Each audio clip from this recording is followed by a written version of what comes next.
Hello, and welcome to Anime Audio Commentary. Today I'll be commenting on Episode 7 of Konosuba Season 2. If you'd like to watch along, then start watching now.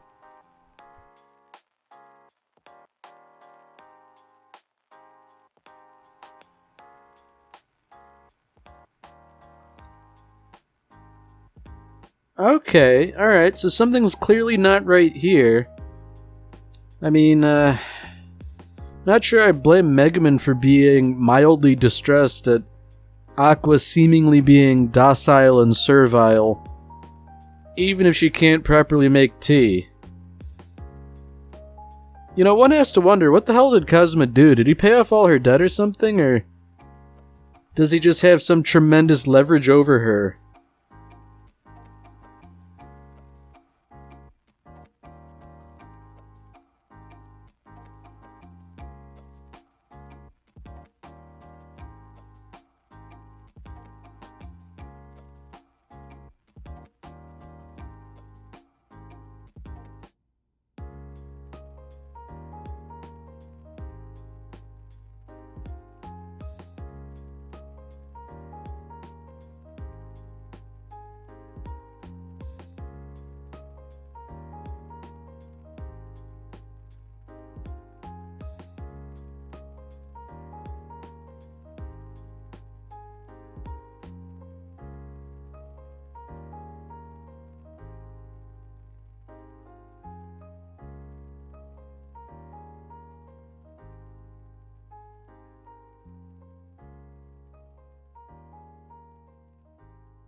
Okay, so I guess it has to do with that little incident.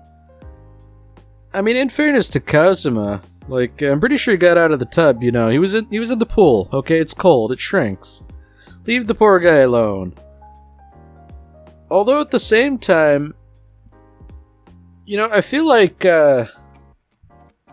what Megumin wrote and the way Darkness was acting around him, it seemed to me that they were impressed by the size, but Aqua, you know, she gave that classic iconic smirk, so, you know, there's competing information. I don't know what the truth is, because I don't necessarily believe Aqua. I mean, I guess there must be something to it if she's so willing to go along with whatever this is.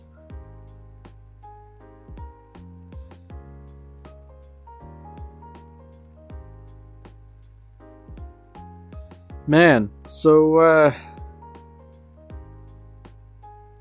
it's interesting that he was so willing to put Megumin through the ringer for all of this, but he's seemingly decided on, you know, not giving her the silent treatment per se, but sort of acting in a weird way that just kind of makes her mildly uncomfortable.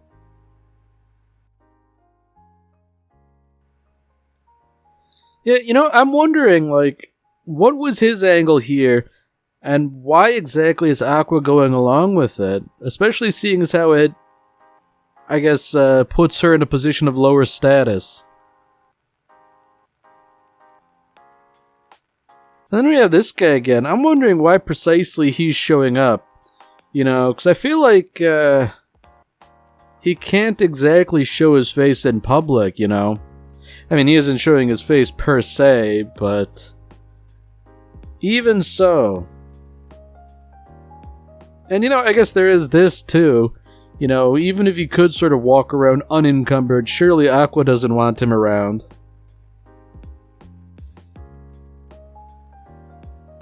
Yeah, you know, I'm wondering if, in the light novels, if this guy's sort of like, maybe not an antagonist per se, but sort of like a recurring pest.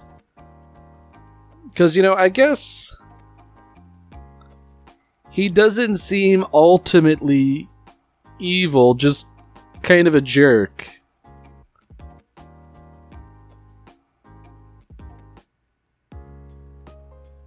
Yeah, I guess despite all his bluster, he's not totally impervious to whatever it is Aqua's doing.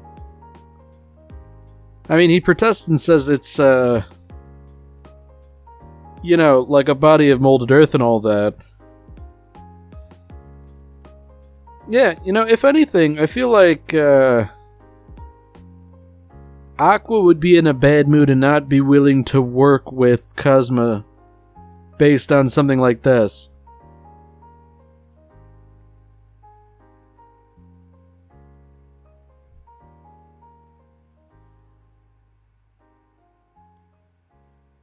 Yeah, I guess that's one thing about this guy. Being a devil, he's very particular about contracts, meaning he will fulfill his end of the bargain. So I guess, if nothing else, you can kind of trust him in that regard. You know what? I do like him, if only because he kind of teases Aqua a little bit. She definitely does deserve it from time to time.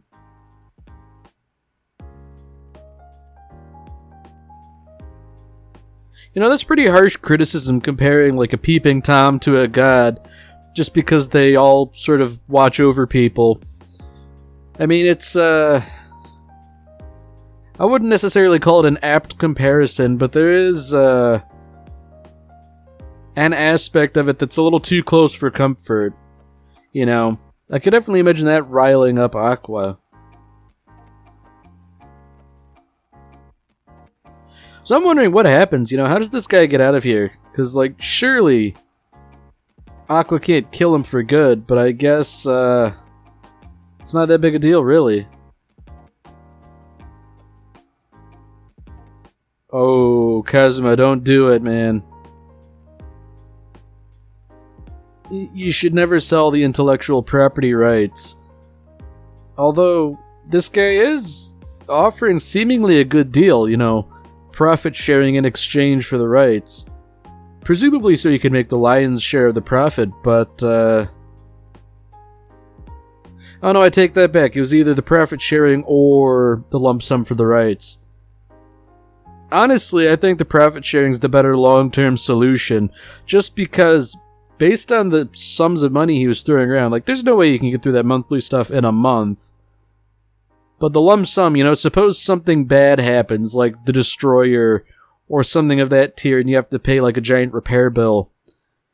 Seeing as how that's something that happens unfortunately frequently to Kazuma, it'd probably be better to have a steady stream of income, even if it is significantly less than a lump sum. Now that said, I'm not sure which option he took.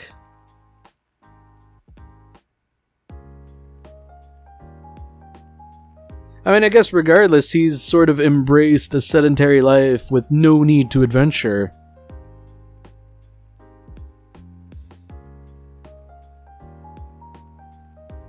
I guess when you get down to it, Aqua doesn't really have much of a leg to stand on. The idea being, you can hire the best adventurers to kill the Demon King. And that meets her goal. And, I guess you could also hire people to, beat up Darkness from time to time. The only person who really loses out here is Megaman, just because, she loses most of her opportunities to go out and blow stuff up. And I guess to a lesser degree, the idea of money beating the Demon King rankles. I mean, maybe it's not a sense of honor more than it is a sense of pride.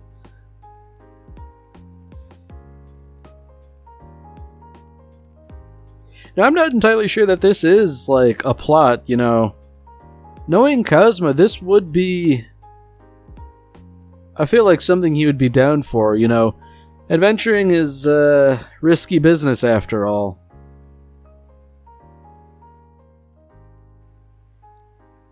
And, I guess that is a good point, my neck still hurts from when I snapped it, so, let me, rest and recuperate a while. I mean, I would think, Aqua having healed him, it would be good as new, but, yeah, interesting, I guess. I mean, my neck is in pretty good working order, and I'm really happy about that. I'm keen to keep it that way. So, you know, I don't really blame Cosmo for being cagey about the whole thing. You know, it's interesting that Megumin brings up this sort of hot spring town. I mean, she has no way of knowing that that's sort of like a cultural thing in Japan. But, boy, isn't it nice for Cosmo. You know, surely he won't get up to any trouble.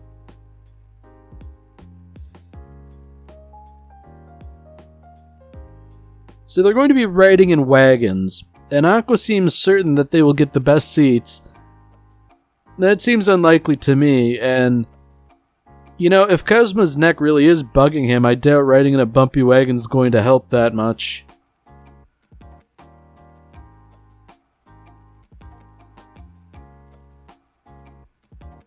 Man, this demon has Cosmo's number. He knows exactly what he wants out of this whole hot springs business.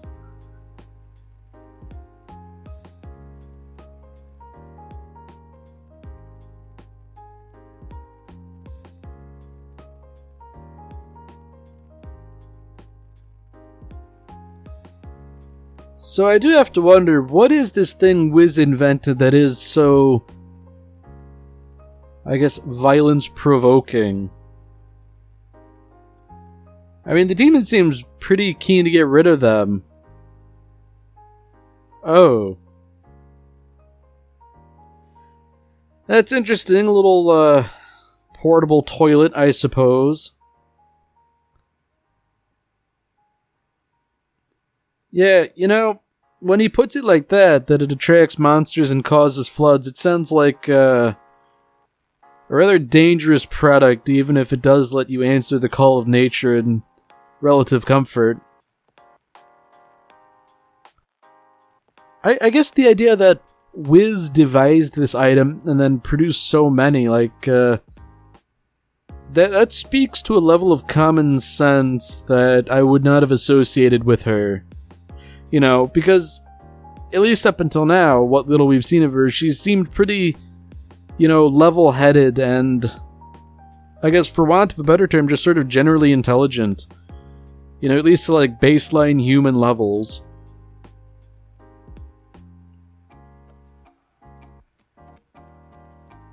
Oh, poor Yun Yun. She showed up just in time for everybody to have already left.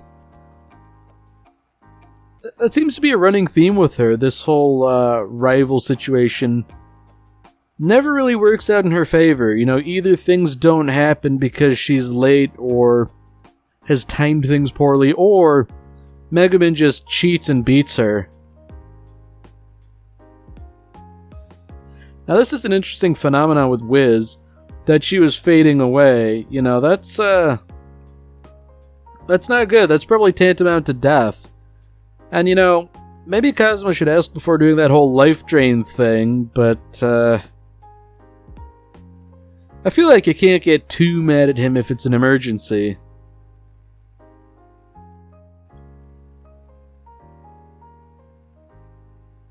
Alright, here we go. You know, they don't actually have tickets yet. So naturally, I assume their seats are going to be rather poor.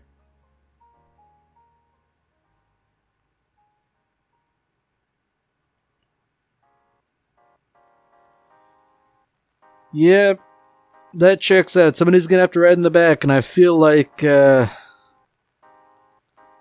the one hand, Cosmo would naturally just draw the short stick here, just because that's how things always go. But at the same time, it would be funny if Aqua drew the short straw and had to lump it in the back. That would be pretty funny, actually, if only because she would throw a tantrum about it.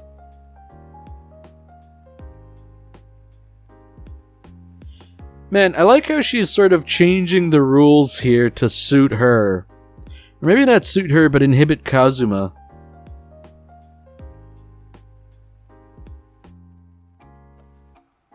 Ooh. Yeah, Aqua's making a rookie mistake here. She seems to think that rock, paper, scissors is a game of probability. You know, there's some skill that goes into it.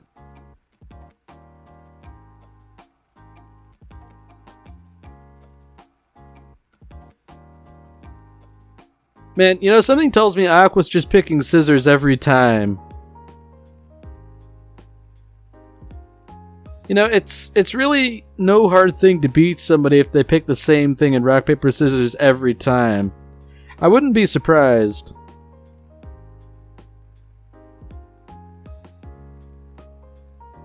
So, you know, I guess I would assume this is an application of Kazuma's luck. You know, he's so lucky that he just happens to win all the time.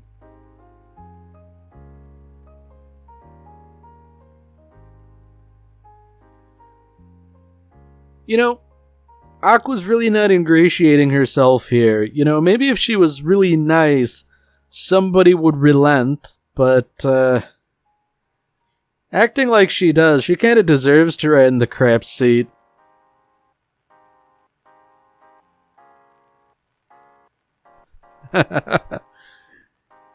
You know, that was pretty harsh, but not undeserved, that if he could just trade in Aqua for a special power, he would do so. I could definitely see that. So, I mean, realistically, if you were to sort of weigh up all the pros and cons, Aqua has to have been a net negative considerably by this point, just considering all the debt she accrues. I mean, it might be hard to put a value on resurrecting Kazuma, but even then, that's sort of like skirting the cosmic rules a little bit. You know, I feel like that's not something she can get away with too much.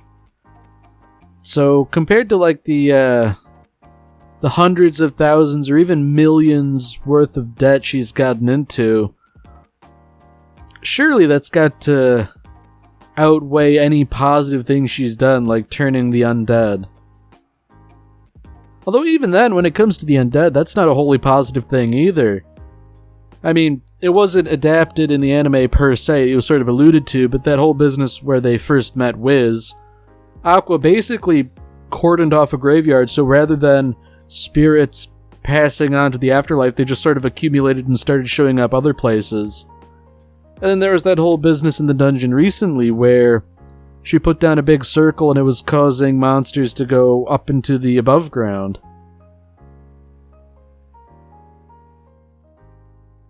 And you know, all that aside, it seems nice that the atmosphere for once is just kind of peaceful. You know, I say for once, but it happens every now and again. And you know what? Kazuma's not all bad. He's willing to trade places with Aqua eventually, you know, so that she doesn't have to ride the whole journey out back.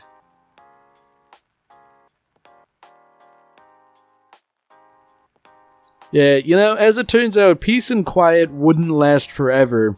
And it seems like there's a stampede of some kind of critters. You know, it's probably not those, whatever they were called, those lizards. I take it back, it is lizard runners.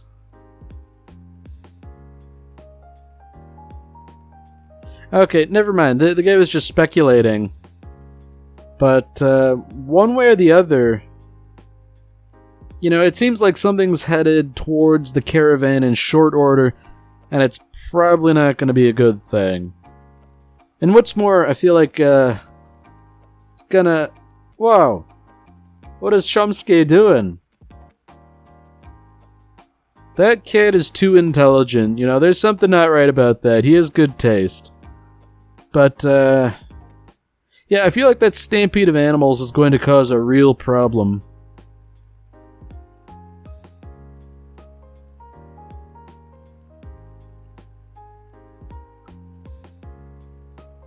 Okay. Yeah. Alright, so, you know, it turns out the animals are headed towards them because they presumably have something they want. And I think, considering that they're talking about a mineral like adamantite, I'd imagine that that has to be Darkness's new armor. Yeah, this is not good. So, like, I think it's safe to assume that, Darkness is implicitly the target. In a sense, you know, Christmas has come early for her. She can get trampled by monsters and that'll be all sorts of fun.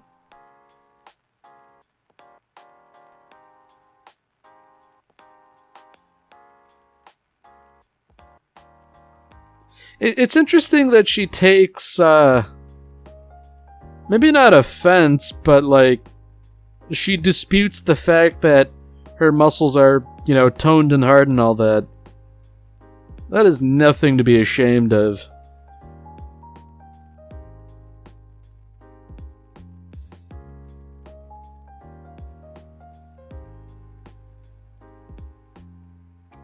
Yeah, Cosmo's not being sort of outward about how his party is the problem here, but seeing as how they were paying customers, they shouldn't be expected to protect the caravan.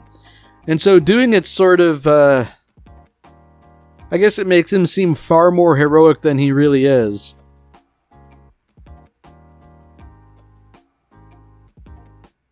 And I guess that's interesting that, the actual caravan guards are sort of unwilling to let the others help out. Or at least they're sort of begrudgingly allowing it.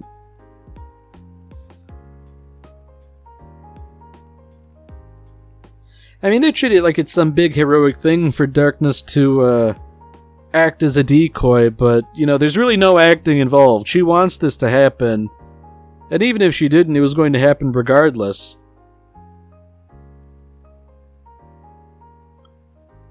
Oh, Darkness. You absolute dork. There's no way anyone can rationalize this other than self-gratification. I mean, this guy's making a credible effort to make her look good, but man, that is a reach.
Alright, well that's it for this episode. If you've enjoyed it, then by all means, tune in for the next one. See you, Space Cowboy.